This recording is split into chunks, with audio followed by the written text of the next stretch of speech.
박사님의 두 번째 강의, 질 건조증에 대해서 함께 알아봤습니다. 사실 질이 건조하다는 게 여성들의 말 못할 고민 중에 하나일 것 같은데요.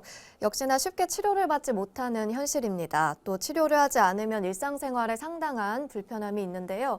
관련 사례를 통해서 자세히 알아보도록 하겠습니다. 박사님 사례 소개해 주시죠. 네, 50대 여성입니다. 질건조증 때문에 고통을 많이 받고 병원을 갈까 말까 고민도 많이 했다고 그러면서 내원한 경우가 되겠습니다. 사실은 부부가 같이 내원했는데 같이 내원해서도 남편이 얘기를 하지 부인은 우물쭈물하고 얘기를 잘 안 하는 것이었습니다. 이분들은 행복한 부부 생활을 하고 싶은데 그게 뜻대로 잘 안 된다고 했습니다. 윤활제도 발라보고 그런데도 성생활 후에는 남성의 생식기 끝이 벗겨져서 상처나거나 부인이 너무나 고통스러워한다고 하는 것입니다. 아마도 성생활 전에 질윤활제를 발라도 속에서부터 건조해지니 이런 현상이 나타났던 것이 아닌가 이런 생각이 듭니다. 근본 질환은 아니겠죠. 남편은 그러면서 부인이 하는 얘기가 남편이 성생활을 상당히 좋아하는데 민망스럽다고 하면서 그런 얘기를 하는 것입니다. 그러면서 이런 질건조증도 한의학으로 치료드리라고는 상상도 하지 못하고 고민하던 중에 어떤 분이 여기서 한약을 들고 질건조증이 치료되었다는 얘기를 듣고 왔다는 것입니다. 이 환자에게도 감이 귀비탕이라는 정신과 자궁을 안정시키는 그런 한약을 투여했는데 남편이 전화를 해서 더 약을 먹어야겠다고 했습니다. 그 얘기는 효과가 있기 때문에 더 든다고 하는 것입니다. 사실 감이귀비탕은 신경정신과 약입니다.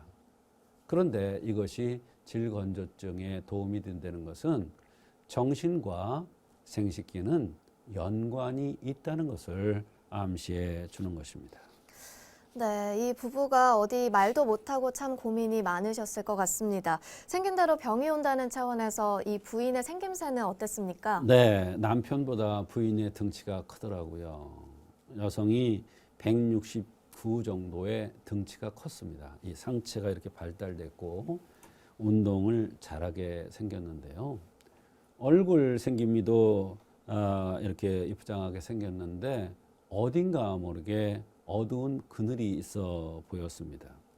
한의학에서는 이것을 우랬다고 얘기를 하지요. 남편은 165 정도의 작고 단단해 보이는 체질이었습니다.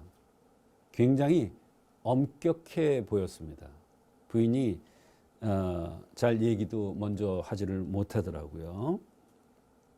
이렇게 키가 작고 단단한 남성들은 사실 성생활을 너무 탐하는 것이 문제가 됩니다. 부인에게 머리가 곱슬머리냐 여쭤봤더니 그렇다는 것이었습니다.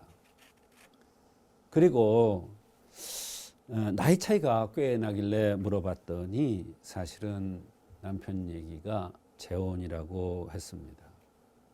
곱슬머리라는 것은 생각이 많다는 뜻이고 성생활을 하면서도 이런저런 잡생각을 하니 즉 집중을 하지 못하니까 음액이 나오지 않는 것으로 판단을 했습니다.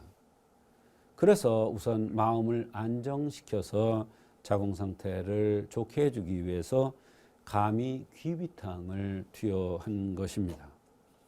부인은 가만히 있는데 남편이 한약을 더 지어달라고 하는 걸 보니까 상당히 부부간에도 만족스러운 그런 상황이 되었던가 봅니다. 네, 그렇군요. 감이귀비탕에 대해서 조금 더 설명을 해주시죠. 네, 이 감이귀비탕은 사실은 그 사려과다의 아주 좋은 치료제입니다. 신경정신과 치료제죠. 사려과다로서 생리가 건너뛰고 생리가 고르지 못할 때 아주 좋은 효과가 있는 약입니다. 교접출혈이라고 해서 성생활만 하면은 피가 묻어 나오는 경우가 있습니다. 이것도 바로 정신과 연관되는 말하자면 질건조증과 연관되는 증상입니다. 한 단계 더 깊어진 거죠. 이런데도 상당히 좋은 효과가 있는 그러한 처방이 되겠는데요. 예를 들어 시어머니가 갑질로 생리를 하지 않는 경우, 또는 중요한 시험이 있어서 긴장을 많이 해서 생리를 하지 않는 경우, 이들 부부같이 재혼을 했거나 이런저런 집안의 복잡한 사정으로 마음적으로 복잡하고 생각이 많을 경우, 이럴 경우에 마음을 안정시키고 자궁을 든든하게 하기 위해서 가미기비탕을 썼고, 이런 복잡한 마음을 정리해서 부부간의 행복한 생활을 할 수 있게 해주는 처방이 바로 가미기비탕이 되겠습니다. 네, 이 환자는 질이 건조한 것 외에는 또 다른 증상은 없었나요? 네, 여러 가지 증상들이 있었는데요. 심구작통이라고 해서 명치끝이 자꾸 아프다고 했습니다. 실제로 복진을 하면서 명치끝을 눌러보니까 통증이 상당히 있었고, 이런저런 꿈을 꾸느냐고 깊은 잠을 자지 못하고, 입맛은 좋은데 체중이 자꾸 불어서 너무나 고민이라고 했습니다. 스트레스를 먹는 거로 푼다고 했는데요. 자기가 스트레스를 먹는 거로 풀기 때문에 사실 배도 너무 나오고 가슴도 너무 커지기 때문에 고민이라고 하면서 남편이 옆에서 한마디 거드는데 음주를 또 많이 한답니다. 여성이.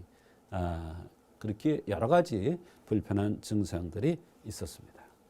네, 살이 쪄서 무엇보다 고민이신 것 같은데요. 어떻게 해야 하는지요? 네, 이와 같이 음식을 잘 먹으면 가슴이 커지고 배가 나오는, 즉 살이 많이 붙는다는 것은 기는 부족하고 노폐물이 많이 쌓이는 체질입니다.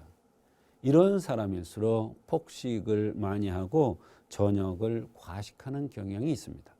그래서 제가 항상 강조하는 조반석죽의 원칙, 즉 저녁은 가볍게 들고 아침은 잘 드는 이런 원칙을 꼭 지켜야 하고, 식사를 천천히 하는 습관도 반드시 지켜야 하고, 식후에는 걸어서 먹은 것을 완전히 태우는 그러한 노력도 해야 됩니다.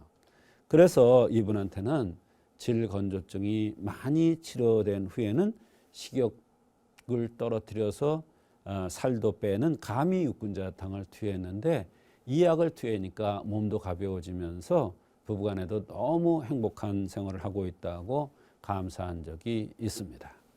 오늘도 좋은 말씀 해주신 조성태 박사님 고맙습니다.